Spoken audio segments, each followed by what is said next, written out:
Welcome to Growth Beyond Boundaries, the podcast by the Ad Astra Coach Alliance that explores the transformative power of coaching, leadership, and innovation.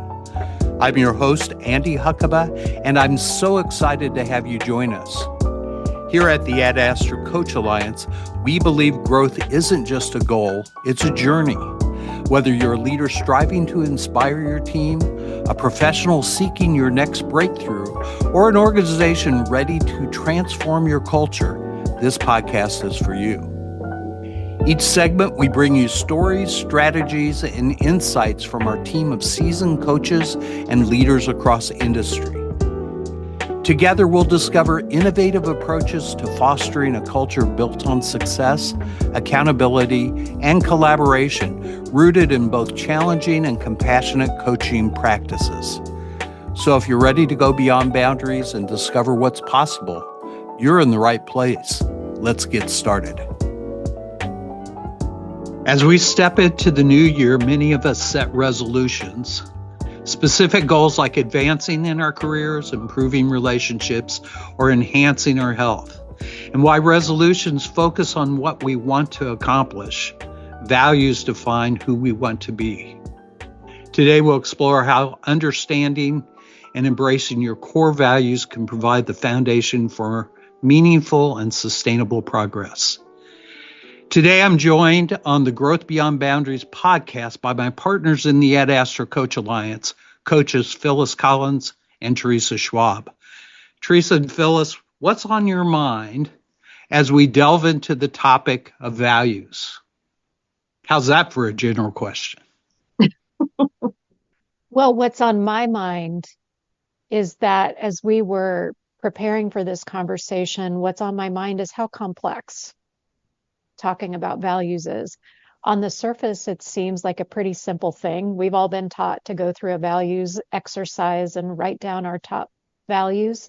And as we've been talking, what comes up to me is that it's a lot more complex than that. We run into lots of snags around values, how values overlap with things like strengths or overlap with things like needs or other kinds of things. So there's lots of complexity. So I'm really excited to have this conversation with the both of you today.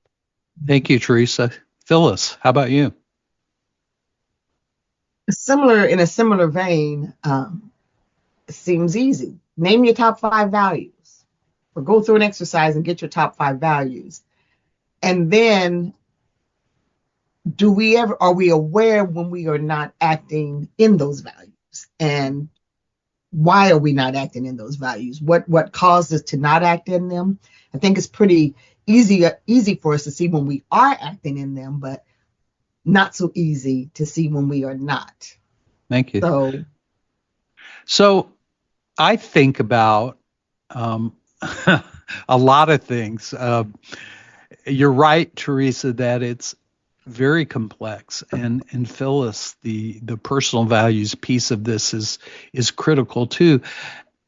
When I first think of values, I think about those value statements that are written on the walls of our clients, the organizations, the corporations that state, a number of different things, right? They talk about integrity and collaboration and innovation.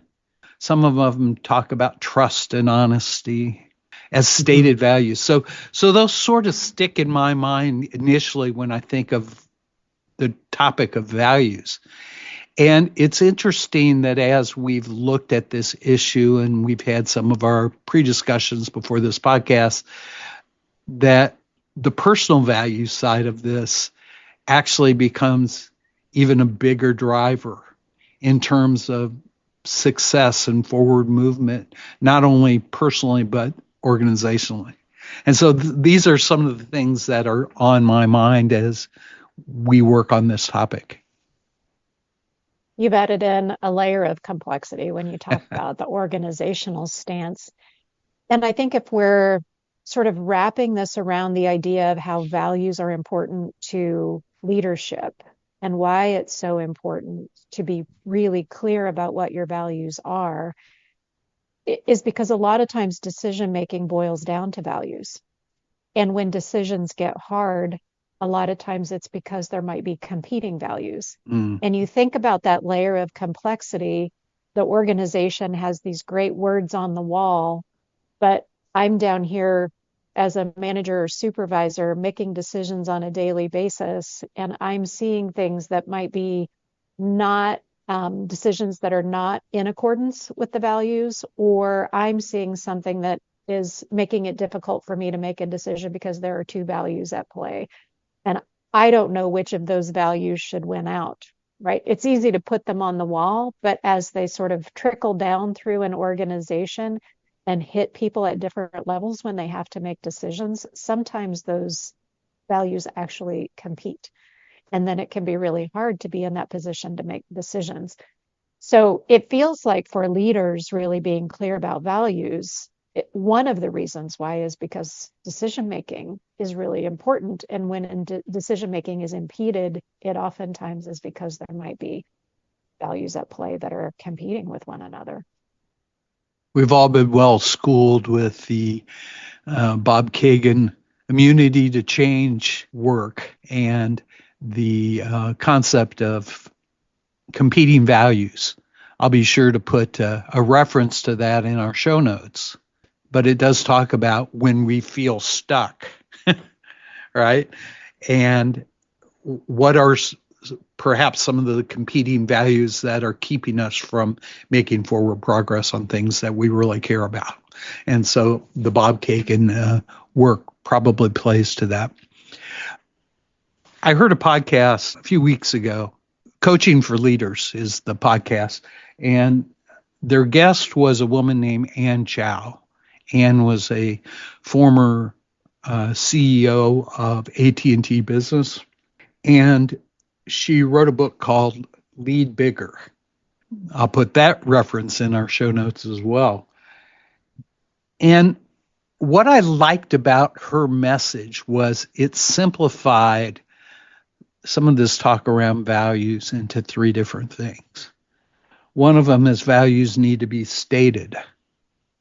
We state our values. We put them on. We figure out what they are, what the words are that represent our values. They need to be understood. We need to understand our values. And then lastly, and most importantly, they need to be lived. And so I love these three layers or these three different categories around values and how they should play out. I will say that as you look at an individual, the concept of they need to be understood is complex in its own realm. That's for a personal value. You bring that into an organizational structure, and you have lots of people with lots of different interpretations, right, of what words mean and what values look like. And they don't always talk about openly about what those values truly mean. So their lack of understanding sometimes becomes a barrier for them achieving what they want to achieve. I like those. Must be stated, understood, lived. And I think we could probably all agree that it's easy to state them. It's easy to put them up on the wall. Sure. But they say, oh, we're done. We've got our values. Right. But like you said, even as an individual, do you really understand what that means? Or what does that mean for you? But organizationally, with all of the different people, all of the different levels of leadership, all of the different employees you have, what's the interpretation of those words? And do we all have the same definition, interpretation of what that really even means? I know a question I ask often in coaching is, what does that look like, feel like, or sound like in a business? Yeah. And to hear the different options of what it could look like, feel like, and sound like in a company. Because you almost have to get on a pretty close page as to what the understanding is before we can even judge, are we living by it? But And then you what's also have to interesting, live it before you can maybe understand it. for sure. And what's interesting, I think, about that is that culture plays a role in all of this too. That every organization has its established culture, and a lot of times culture includes a lot of unstated values, a lot of things that everybody is abiding by norms, mores. We learned about them when I was in graduate school. All of these things that dictate how we behave, but many of them are not written on a piece of paper. And I think about things like efficiency, for instance. Most organizations have an unstated goal that we want things to be done fast and efficiently so that we can save money. And efficiency sometimes gets in the way of a value like integrity, for instance. Or if I have a customer service value written on the wall, but I have efficiency as a goal or as an unstated goal, then as a manager, then if I'm put in a position where I have to make a decision between the two of those, you can feel like the pressure that that's gonna create. I think fairness is another one. Lots of folks within organizations sort of fundamentally have a value of, well, if you get the corner office, I've been here longer. Why isn't that? Why am I not getting the corner office? Why are you getting the new computer when I've been here 6 months longer? This sort of infused value of fairness. And I think another one is belonging. People want to belong. It's sort of a fundamental human need. But every culture has its own sort of unspoken values, and most of us kind of have to figure those out by trial and error. But they're not the ones that are necessarily written on a piece of paper. That adds some complexity to how you navigate as a leader in an organization. So is the goal, Teresa, to figure out how to get those unspoken values on the wall? It's a great question. I'm guessing there are some cultures that have values at play that aren't as noble, that may not be values they want to put up on the wall, Okay, right? so Like every, yeah, speak to that a little bit. well, we all that I mean, even a value of loyalty, for instance. Think about an organization where there's a value, an unstated value that you're loyal to leadership, or you're loyal to authority, or you're loyal to the person who is at the helm of the organization. That unstated value means that I might not take business risks, or I might not do the right thing if it's unstated that I have to be loyal to the person who's in leadership. That's not a value I'm going to stick on the wall, right? That's a less noble value. I'm not going to put it up on the wall for all the customers and all the people coming in to see that we have to be loyal to leadership, but it still is at play regardless. So that's just one. I'd be curious from the two of you, what have you seen at play in cultures that are values that might be unspoken and we might not want to put up on a wall, but yet they're still at play? One that I have seen slash not seen. Sometimes it's written very carefully, and oftentimes it's not, and that is the value to the shareholder. Mm. Which is basically a profit value, which I think normally people think, well, we're in business to make a profit. Even again, nonprofits make, it's not that they don't make a profit per se, but we know we're in business to make a profit. But then when you start to act in business, you start really playing to the shareholder versus the employee.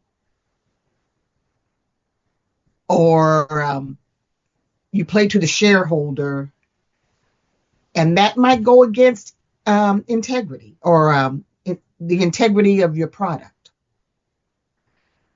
And it's not bad to play to the shareholder, but to what extent and at what cost and at what competing value. So that's one that I think we will say is a noble one. We want to, play to the shareholder. That they wouldn't write it that way, and it sounds noble. You want to be in business to make money, but then possibly some of the things we do are not so noble and plain to the shareholder. It's a great example. So if you think about the employee, like let's say there's an unstated value around being a great workplace, or maybe that is a value that's on the wall, but there's also a value of profit. Depending on how that's interpreted, you can see how those two values are going to compete with each other. If being a great employer or an employer of choice means we take care of our employees, we offer really great benefits, we offer flexible workforces, we offer, perks like that that get in the way of profit, then at the end of the day, which of those went out? Mm-hmm. So that's an example of a competing value. Yeah, it's an example of a competing value, and they're at play all the time. Teresa, your question was? Oh, what was my question? My Yes. question was, what examples have you seen of values at play in a culture, an organizational culture that an organization wouldn't want to elevate to put on the wall? Yeah. So one that comes to mind is a personal value that a lot of people hold, and that's one of safety and security. And that may be something that causes them to act or not act, maybe in sometimes the best interests of the organization moving forward. That they're protecting themselves, right? They're trying to keep themselves from being at risk. They're managing their own risk. They won't say it that way, right? But they are. That they want to make sure that they're secure, that they're safe. And there may be values out there stated by the organization that indicate that they need to step out of that safety zone. Collaboration can be one of those. Innovation can certainly be one of those. For sure. There may be a number of other ones that may go against that personal need for security and safety. And so that's one that comes to mind. And so what's interesting is we begin to balance here the difference between these organizational values and our personal values and how these two play together. Absolutely. And the impact on the individual, I think we've talked a lot about the organization. If we're thinking about the individual, when you feel unsettled is often an indicator there's something off kilter in terms of value. Feeling unsettled or having a difficulty making a decision, those are like sort of flags that will say, okay, maybe values are at play here. Or when you get triggered, those are times as an individual that you can stop and go, okay, so in these three scenarios in particular, and probably other scenarios too, but these in particular, these are moments where getting some clarity about my values might be really helpful. And if you're feeling unsettled, it might be because you're living out of alignment with your own values for whatever reason. Maybe it's because the company values aren't in alignment with your values, for instance, which might result. And I suspect you all have had coaching clients like that that have come and say, I don't know what's going on here, but I just feel like a round peg in a square hole. I'm doing this work. I feel unfulfilled. I feel unsettled. I'm not sure what's going on, but I just am not thinking this is for me. But then feeling a lot of the pressure of making a house payment and then ending up staying in a role that feels off kilter. And it might be because your values are out of alignment. I'm curious about, we're tossing this term around values a lot. And I'm curious, are values really, if you just boil them down, what we care about the most?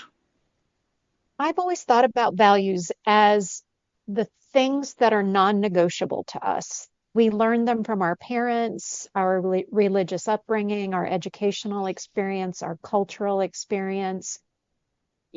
You know, they're infused in those stories we're told as children.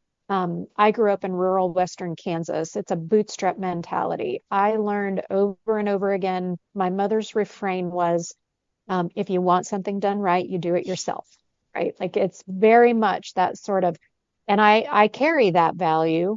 Sometimes it's beneficial to me and sometimes it's not, but I think they're non-negotiable. There are things for us that are so core to who we are that they're non-negotiable, which I think to your point, Andy, is some of that complexity we talked about, because sometimes our value might also be a strength or it might also be a need.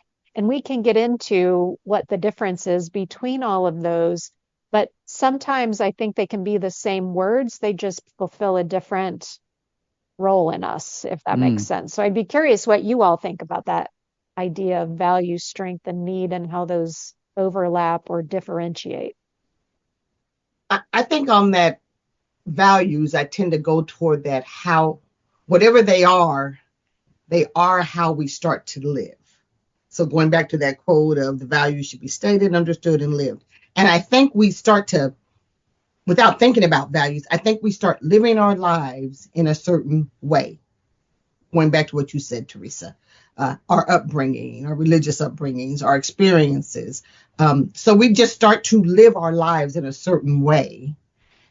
And we then start to be attracted to people and things or activities that are in alignment with how we live. Again, without stating that it's a value, but you come to learn, I think, oh, I like being with so and so. I like doing these types of activities. I like being in these types of spaces because they align with me. And you discover we share values. That's the thing that attracts me to them. So I don't even know that as children we necessarily know it's a value. It's just a way of being and a way of living.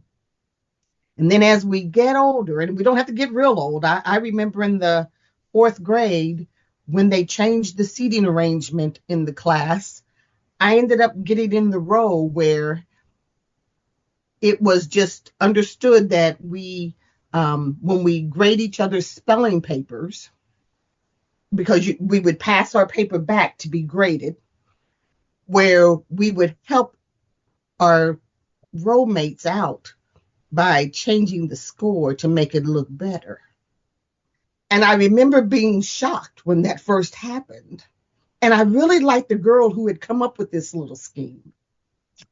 And and I remember I started getting, and I think I went with it the first time because I was just like, do we do this? And I know I finally asked the teacher, can I please be put in another row? And I never explained to the teacher why, but I did explain to my friend that I wasn't comfortable with doing that. And that was in the 4th grade. Wow. And I thought, that was a value that I'm like, honesty is a value of mine. Yeah. Now, again, I don't think in the 4th grade I said that out loud to myself, but as I've gotten older, I start to think honesty is important to me. Not cheating is important to me. And so I think we start to live our lives in a certain way. And then that becomes our value. I don't even know if I guess it could be a need because, again, while I was told to, correct so many words, correct so many words on there so they don't get a bad score. I thought that didn't even feel good. That didn't settle with me. I was upset the whole time I was doing that. And once I got out of the situation, I felt much better. That's a powerful story, Phyllis. And I think it exemplifies exactly why this is so important. You didn't know what the value was, but even in the 4th grade, you could go, this does not feel good. I feel unsettled. So it's attached to something that is fundamental to who you are, is saying something. It's your compass. It's your sort of moral compass that we all follow to say, like, I don't know, like due north is not feeling due north right now. I'm feeling like I'm going a little bit different direction. What a powerful story. So if we grab onto that metaphor, thank you for bringing the metaphor of the compass up, Teresa, because I think that's a great thing for people to think about as they think about their values. And when things are out of balance or not quite on track, right, that we feel it. Yep. We don't always know it intellectually, but we feel it and it doesn't feel right. How can we expand on this idea of the compass? Well, if Well, we follow the metaphor, go ahead. sorry, go ahead. Go ahead, Phyllis. Oh no, I was just no. You go ahead. I was basically going to say, well, like I said, I didn't know what that feeling was. I just know, like you said, it was a feeling. It was not a good feeling. And if I pull that forward to as an adult, either if you're working on your own personal resolutions, your personal life, and or your business life or your leadership life, I think that's one thing to always pay attention to. Is we get caught up in our minds about work or our lives, but then again, we get that feeling, and people feel it in different places. It could be in their gut, it could be in their shoulders, it could be in their head or their neck. But at the point that you feel that discomfort, I think that is a time to step back and assess what's going on. And if you want to speed it up, I think a good place to start is what values do I have, and what values am I not experiencing right now? That might be a good place to start. It may not be the final answer, but when you get that gut feeling or that physical feeling that something's just not right, I think it's a good time to step back, and values is a good place to start. Yeah, I would absolutely agree. I think that metaphor of the compass, to that point, it's first knowing we have one, right? Like it's knowing we have a tool called a compass that we can access. And just like a compass, you can learn to read it, and then you can take it with you on your journeys and use it to point you in the right direction. So knowing that values are important becomes the first part of this. And then the next part is let's figure out what they are, get some clarity about them. Maybe not even wait until you're feeling unsettled to figure out what they are. Get some clarity about what they are so they can be your compass all the time in the decisions that you make. And when you're feeling unsettled, then you can really access it. But Andy, my question to you would be then, how do you do this? Like if Right. we're suggesting that people get clarity about their values, what suggestions do you have for how we figure out what they are?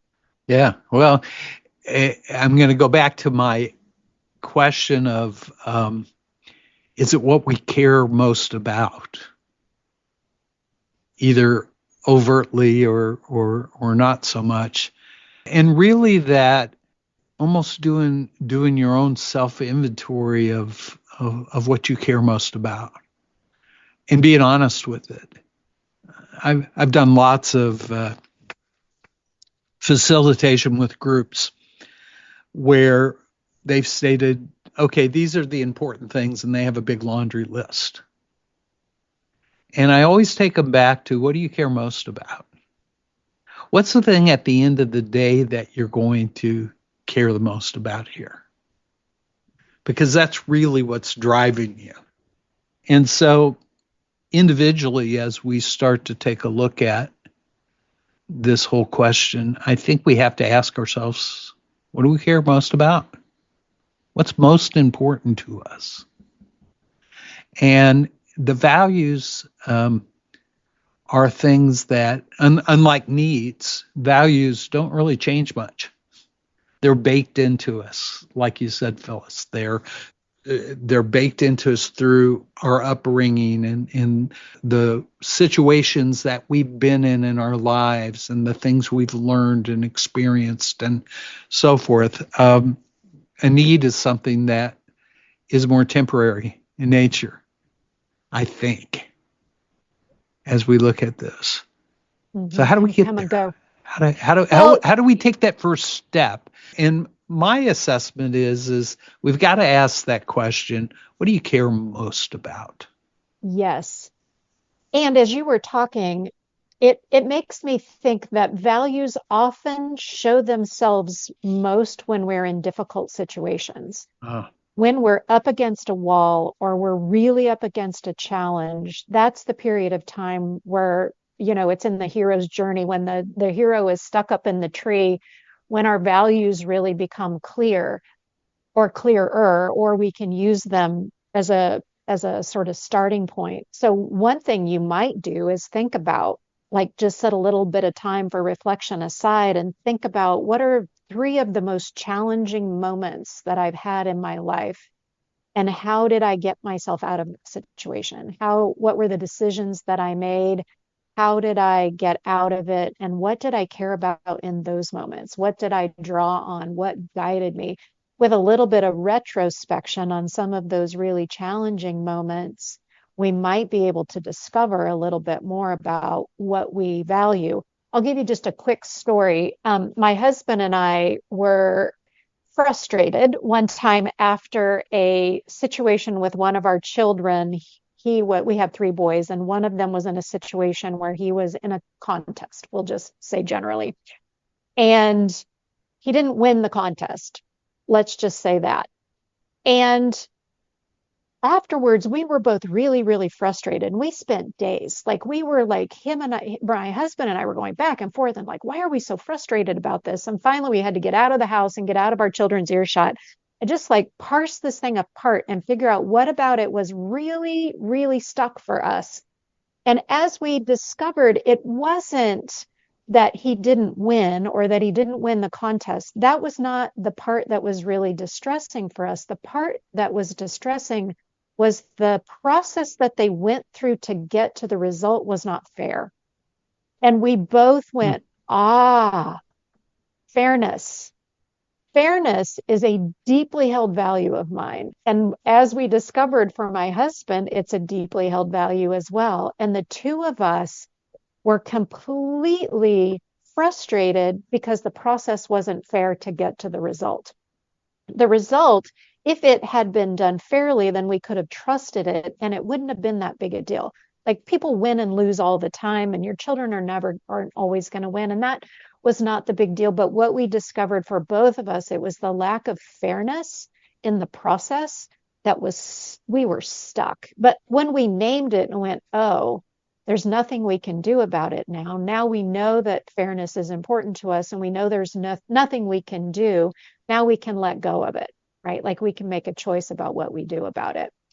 But I think that's an example of a time where you can spend some time and go, why am I so frustrated? Like, what is so hard about this? That with that little bit of retrospection, you might be able to discover, oh, here's where the value is. This is why this was so hard. And this is why I was stuck up in the tree so far. You referenced decision making. Oftentimes, especially in with tough decisions. Personally, we make tough decisions. Organizationally, we make tough decisions. What happens if the decision puts in play two competing values that you have or that the organization has? What do you do with that? I mean, in a way, you sorted through this particular thing. Why do we feel this way? Mm-hmm. But how do you choose between one particular value and another? And Phyllis, I overtalked you, so I'm sorry. Well, I will just say, as a starting point, I think that's where this compass metaphor becomes important. So now that we know, once you know you're stuck and you know you're having trouble making decisions, knowing that there is a compass, and to be able to go, okay, so what are we struggling with? Like, fundamentally, what is at play here? And then being able to go through a process to say, oh, the reason that we're stuck is because we care about efficiency, but we also care about innovation, or we care about employees, or whatever. Okay, so now we know the two of those are there, and that allows us a process of risk, reward, trade-offs. What are the trade-offs if we go this way? What are the trade-offs? But it allows us to have a transparent conversation, get all of that out, and then make a strategic decision rather than just feeling and being sort of pulled about like I always kind of describe it as like a bull with a nose horn, like we're being tugged around and then we don't know why. But if we can pause and go, oh, wait, there's a compass. What's this compass trying to tell us? Articulate them and weigh them, then it gives us the opportunity to make a more strategic decision. Phyllis, what Yeah, would and you add? well, I was going to go back. I don't know if I have an answer. Well, it's taking a step back for the answer of competing values, and it goes back to the compass of knowing what your values are. We're in the leadership development, self-improvement, making progress world. So we're around these types of assessments all the time. I'm not sure that everybody else is, or that they're even conscious of what their values are. And so an earlier question was how do people start to figure out what that North Star is? I'm a believer in, I think your everyday life shows you many things. I don't even know that we always have to wait for a big decision, although that's when values will definitely show up. But I think it can be in everyday decisions, and it can be in everyday activities. And one way that, or a way that I think you can start to figure out what your North Star is to pay attention to what's around you. And again, going back to how are you living? You can look at your friends. What kinds of people do you like being around? What kind of situations and spaces? But another fun one is if you're a movie watcher or even a book reader, what kind of characters do you lean toward? Like, who are the kinds of characters in your TV shows, your movies, your books? Who do you like? Who do you lean for? Who are you always rooting for? And why? And I think that can sometimes give you a window into what your values are. We tend to, again, look toward the people who we like or who we like to be. And why is that? So that can be almost a fun activity to do, is to, who do you like? Who are some of your favorite characters in life? And I would even say a character would be the one you would want to look at, not a real person per se, because in a movie, in a book, in a story, we see the beginning, the end, the struggle, the everyday activities that could lead us toward a person's value. And I think if you are drawn to certain kinds of characters, that might be an indication of your North Star in some way.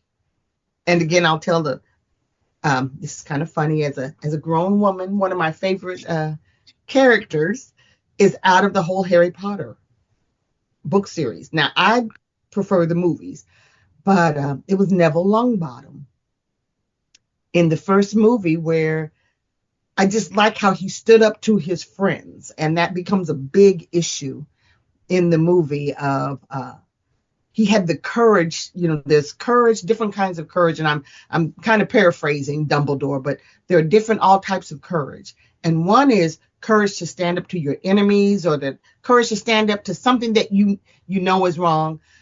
But it's another kind of courage to stand up to your friends or to the people that you love. So I think when I looked at that, I thought, well, I think I do that, and I like doing that, and that is important to me. So without taking any assessment, I could at least start to think that courage could be a North Star for me, or doing the moral thing is a North Star. So that's just a starter. So because I do think you almost have to, especially the more you get into leadership or as you get into your life as an adult, I think we should start to pay attention to what is our North Star, because I think that's going to help you not only in after the fact decision making, but what job to even take, what company to even work for. Do I'm I so see in glad you value? shared that story, Phyllis. I love that. And I love that you share that quote from Dumbledore about him and how he acted in that movie, or how he showed courage in the movie. I thought a lot about that. You've shared that before, and that's made me think a lot. So I'm so glad you shared that story. Um, and you landed on the value of courage as a North Star. And and I think that's where we have to spend some time in retrospect, or to like see how do we continue to live our days, even in daily activities. I'm thinking it's a daily thing or an everyday situation where I exhibit courage. And now this is going to be, well, interesting. I don't think I've ever said this out loud. As a single person of a certain age, living in a world that tends to lean, this may be my opinion, that tends to lean toward respecting marriage. Not that I don't respect marriage. I think I actually do respect marriage, to the point where I think it's so important. You need to be very thoughtful in getting involved into a marriage. But I am not married, and sometimes I think to live my life as a single woman in our society, in our culture, sometimes takes much courage to like step out and do things. I've had people even look at me like, why is she here? There's a whole lot of couples here. And it's like, well, it's because it's something I have an interest in. Yeah. And that does take courage. Sometimes I think about it, sometimes I don't think about it. But I do look at that as sometimes. In fact, I had a woman at a class that was a multi-day class. She said, I just admire you so much. You seem so strong as a woman of your own. And she said, because as I look back, I love my husband, and I do love him, but I think I put myself in a position of I had to get a husband in order to survive my life, because I was at a point where I really needed somebody to rescue me.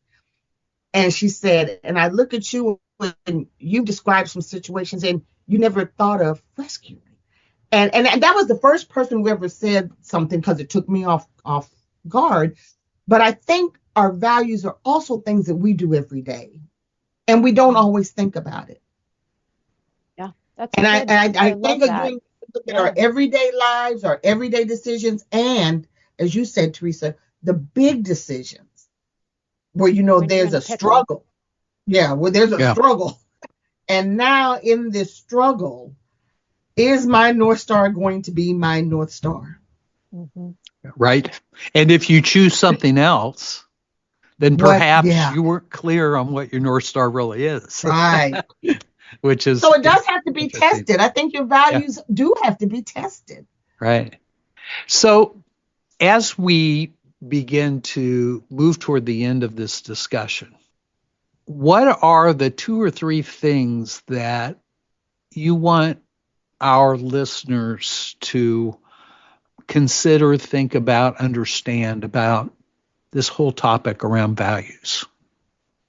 Couple of things that I would say: values show up all the time. So getting clarity about them is essential, especially if in leadership, life generally speaking, but in leadership in particular. It shows up in, I don't know, most of my coaching conversations in some way. And it feels pretty essential. So this notion of, I have a compass, let me get clear about what my North Star is, and then using it as a tool, just like you would a compass, to help you with, to understand your triggers, to understand why you feel stressed out or frustrated in the middle of a struggle, how to make a decision, why you're feeling unsettled. Using that is an incredibly beneficial tool. I think the other thing I want people to walk away with is, it's more complex than just saying, figure out what your values are. Phyllis, to your point, we're in this world, we're steeped in it. So it just sort of feels like everybody does it or everybody understands it. And I love that you said that not everybody probably does, because I think that's true. We sort of just take it for granted. But I've been in this world a long time, and I think it was probably just within the last few years that I really, really, really got clear and could name what my values are. I sort of vacillated back and forth, and I would get sort of stuck in, is it a value? Is it a need? Is it a strength? Does it matter? Which one's core? And for me, I think my values are kind of words. They're more than one word. Like, I clump them together, and that felt better to me because it didn't feel as um complicated, maybe. Like, for instance, for me, I put in a line of words things like social justice, equity, equality, and fairness. They kind of all, they're related. And then if I could clump those words together, that made me feel a lot better. So I think it's a journey to try to figure out what your North Star is. And if you look at it and go, I don't know, and then you feel bad about it, don't. Like, don't feel bad because I think it's an unfolding. If you're Hmm. paying attention and tuning in, I think it takes some time to figure that out. So I think it's an evolving process that, is probably worth a revisit every year. And this is a great time of year to do that, like with a little bit, I say quiet. I don't know if it's really quiet or not, or if it ever gets quiet, but kind of a natural, out with the old and in with the new. It's a natural time to just maybe pause and go, okay, well, like, what are my values? What is my North Star? Yeah.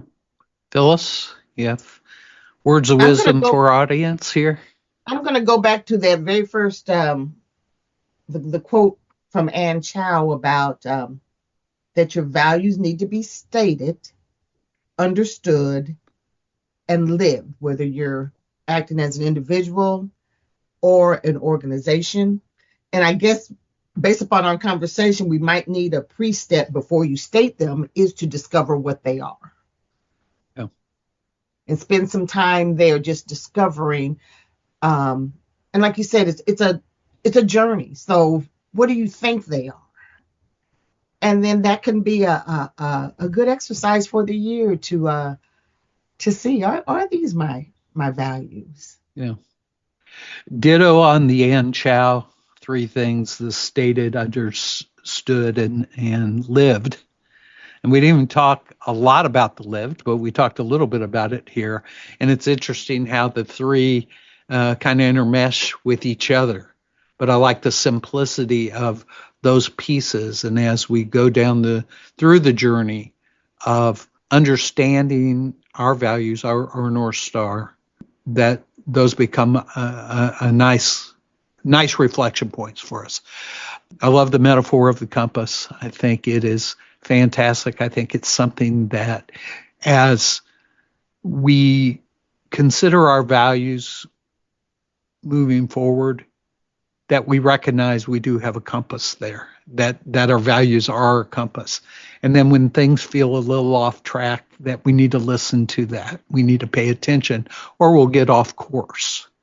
Lastly, as we're trying to understand what's most important to us, what our values really are, I think we have to just recognize that our choices that we make reflect our values. So when we make decisions or choices, that those do reflect the values that are most important to us. And so we have to pay attention to that. We have to think about that, and we have to reflect on that. Phyllis and Teresa, loved having you on the podcast today. Thank you for your thoughts and wisdom around values, and we'll talk to you next time.